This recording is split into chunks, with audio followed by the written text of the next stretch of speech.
Let's go to number 27. You gonna talk? Just tell him. The Sacramento Kings, or should I say the Sacramento Kings? What the hell is wrong with you? They added Hassan Whiteside. I mean, they did really good in the draft. We'll be honest. I think Glenn Robinson is a really good free agent pickup. Kaminsky's a pretty solid one. I don't know how much he'll play, really. Really good is a little bit of a stretch, but I agree. Dude, Glenn Robinson? Yeah. Nah, that was a really good one. That was good value. But I like him. I would just say really good to me is a guy that is I'm talking really good from like a value standpoint. Like you're talking really good from a Kings fan's perspective. So like really good as in like, oh well, they didn't get Gordon Hayward for 160 million. No, Gordon Hayward, that'd be a horrific. That would be really good. That'd be horrific for any team. I don't know. I feel like free agency in the draft, you guys did solid for what you guys could work with. I mean, I know you guys didn't have that much cap space, but you did let Bogdan walk for nothing after you had a deal pretty much lined up, which, again, big story. Another time we'll get into that. Kent Bazemore left. What do you guys really lose? And Harry Giles left, which that was a huge mistake. The losses really hurt us. I think losing Bogey was huge as far as you want to tank. I mean, if that's the way to go, that's really smart. Other than that, you want to keep an asset like them. I get it, though. We talked about it. Kent, I'm not really disappointed. I'm not up at night over him, but I think he's a solid player. I think losing those three guys is huge because Bogdan and Kent Bazemore were two major parts of the rotation. And I get you have Tyrese. And losing Harry, obviously, that's not the end of the world, but no, it's the end of the world. That's well, Abe doesn't think it's the end of the world. No, Abe hates Hassan Whiteside. Abe hates Harry Giles for some reason. I don't know why. Abe probably thinks Hassan Whiteside's a significantly better player than Harry Giles, which I agree. But he would probably say that. I disagree. What? I disagree. I mean, Harry Giles is right there. I think if you really look at it, if you take out the empty calories, I think Harry Giles is a better player. But if you look at the intangibles of him not being a good defender and him still not being able to stay on the court, yeah, I get it. De'Aaron Fox, Buddy Hield, Harrison Barnes, Marvin Bagley, and likely Hassan Whiteside is probably going to be our starting five. I would love to get rid of Harrison Barnes. I don't know who wants him. Caleb, you guys have a trade exception. Can you call Sleepy Danny? Absolutely not. Dude, if Harrison Barnes got on a roll, how many years does he have left? This is like 2. It's not that bad. Maybe 3. Probably. Nah, I don't think we're going to use that trade exception this year. I'll probably wait till the offseason. Please use it. Nah, because I don't think the team wants to go into the luxury tax if they don't have to. Well, I know one thing the Kings don't want to do if they don't have to, and that's spend money. And we saw that in free agency. They signed Whiteside to a minimum, Kaminsky to a minimum, and then you have your 3 rookies coming in, and Tyrese, Robert Woodard, and Jamias Ramsey. I'm excited for Jamias Ramsey. We heard a little bit about him from Richard, so I'm kind of excited to see how he plays. Let's go to our buy or sell segment. First up, let's go to Kings GM Monty McNair. I think I've said in the past, Buddy's such an incredible talent, and especially his shooting at an elite level is something that we saw this offseason was at a premium. So, I think we're really excited to see him in this system, and obviously with Coach Walton as well as Alvin and Rex and the system they're going to implement. I think Buddy's going to look really good in it, and excited to see him, in training camp and how he can progress there. And I think, I have the utmost confidence Buddy will continue to play hard every night like he always has. That's Kings GM Monty McNair for you. Caleb, buy or sell. Monty McNair, Kings GM, wants to keep Buddy Hield this season.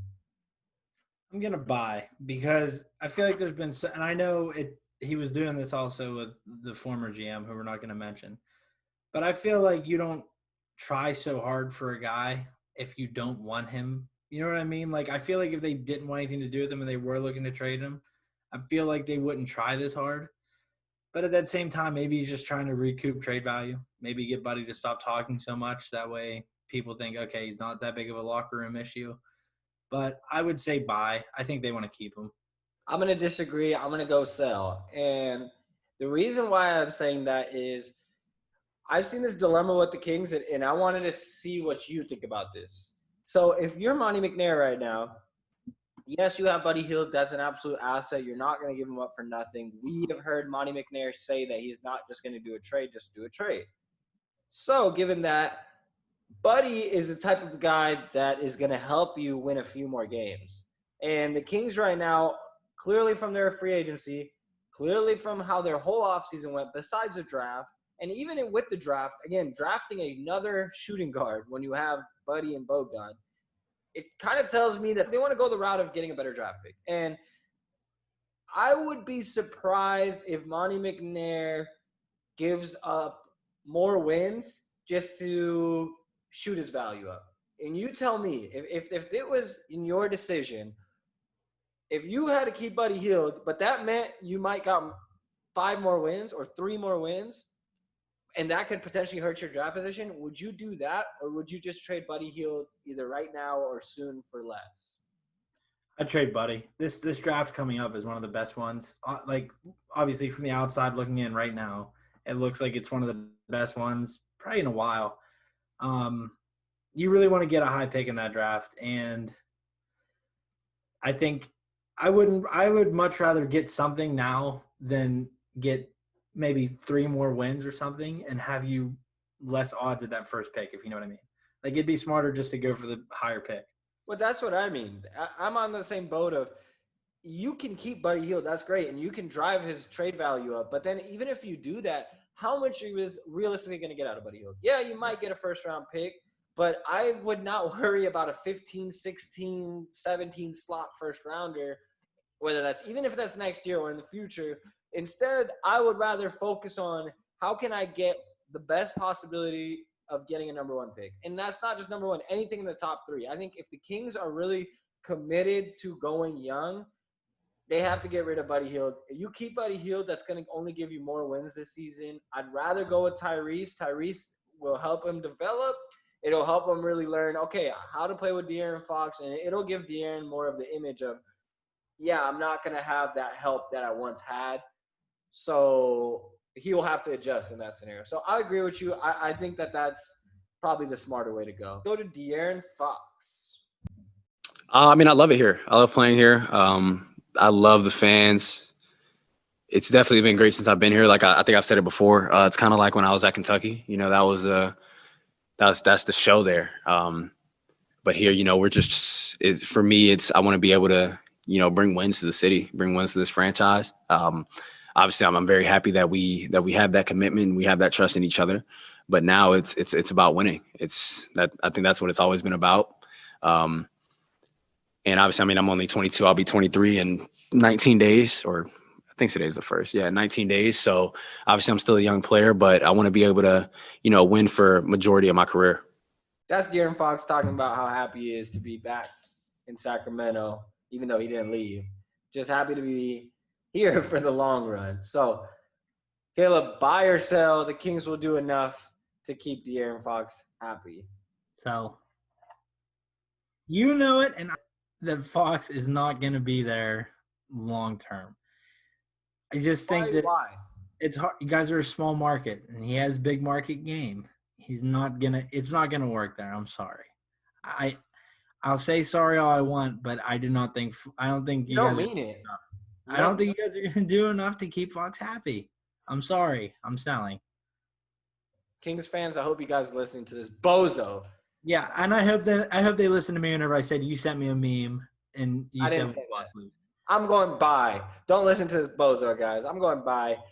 I think the Kings will do enough to keep De'Aaron Fox happy. And here's my thing. If Vlade Divac were in Sacramento, I would say, yeah. I would be surprised if De'Aaron Fox were here next year. And after this season, I'm saying. I would actually be surprised because I think Vlade would have done something that bad that De'Aaron would have been like, yeah, I'm done. I'm not dealing with this anymore. I'm gone. But Monty McNair, first thing he did was what? Give De'Aaron Fox the max contract. The first player before your little boy Jason Tatum, before him. before anyone else, all right? Monty McNair did that first. That leaves a mark. Second, De'Aaron Fox likes the small town vibes. He likes to be the hero. He likes to be the guy in Sacramento. He's a mellow guy. He said it himself. It reminds him of Kentucky. This man cried playing for Kentucky, all right? So if he that says a lot, Wimp. If he cries playing for the Kings, I think all Kings fans will just – at that point, that's like winning a championship. And I think De'Aaron will stay. So I think you're wrong. I think De'Aaron's going to be here for the long run. I think Monty is the guy to surround the right pieces around him. And, yeah, you'll be wrong again, just like you are about Kevin Durant. No. Next up, let's go to Luke Walton. Yeah, I mean, that just, again, goes back into the theme that we shared and talked about as a team before practice today, which was kind of, acknowledge, accept, and attack. And we have to acknowledge the fact that it's going to be a crazy season. And I didn't find out about the Portland thing until I was walking here to do media from practice. And if that's the case and those games get canceled, we have to be ready to adapt. And we can't sit around and pout about it and complain about it. It's got to be changed the mindset, control what we can control and attack it. So if that is the case, hey, too bad that we don't get some games, but that means we got 4 extra days of practice with no travel. So, we're going to look at it from that side. That's Luke Walton, head coach of the Sacramento Kings, explaining how they're going to have a rough year with COVID and no excuses. So you heard it here first. We'll hear all we're going to have to watch the tape excuses in a few weeks. Caleb, buy or sell, Luke Walton will survive as the coach for the entire season. I'm going to say buy, but only because you guys want to get a high pick. And if you want to do that, letting Luke Walton stay there is probably your best bet. I know it sounds crazy letting him stay that long, but it's going to help you guys get a better pick. And I think you got me intrigued. What? That's important. I will take that. Honestly, if that's the scenario, if that's the case, I will take it. Unfortunately, I'm going to go sell. I think they got Alvin Gentry here for a reason. I think they got Rex here for a reason. My thing is the Kings, to me, they got their coaches, Alvin Gentry and Rex. I would be surprised if either of them are the head coach of the Kings next year. Here's my thing. Here's where you could be right on, Caleb. Monty McNair's plan might be perfect. If you are saying what I'm thinking, this is what Monty's plan is. Keep Luke for this year. That'll help you tank. Have a horrible pick. Get rid of Luke next year. Keep Alvin. Keep Rex. Hire your head coach. Have those 2 great assistant coaches. Bam. It could work, and I don't know. Plus, here's my thing. With the pandemic going on, I don't think they're going to hire anybody, and I think they're just going to – here's similar to what Cleveland did last year. I think they fire – if they do fire him, I think Alvin Gentry just steps and then becomes the head coach the entire time. That's like with the Cavs last year with firing Beeline, and then they just brought JB Bickerstaff right up. I'm disagreeing. Honestly, on a serious note, I'm actually disagreeing with you, and here's why. During a pandemic, the peak of a pandemic, the Kings are one of the teams that have lost the most amount of money, right? Mm-hmm. What just happened? De'Aaron Fox got a max. Okay, forget that. That's part of salary. Let's ignore that. Yeah. They fired Vlade, and Vlade's getting paid fully. So that's one GM getting paid. They hired Monty McNair. We don't know the whole details of how much he's getting paid, whatever. But Monty McNair had the credibility. Came from Houston, assistant of Daryl Morey, whatever. Then you get Alvin Gentry and you get Rex. Alvin was one of the top coaches as far as assistants in the league. He's been in the league for 30-plus years. He was going to go to Philly, ended up coming here. Rex, another one of the top highly regarded coaches in Toronto, came here. That's Vivek. Vivek has honestly opened his wallet. I don't see a scenario where Vivek is going to be like, yeah, let me just get everyone, but then I'll be cheap about the head coach. Especially given the fact that Vivek hired – do you remember who he hired? Oh, yeah, Michael Malone.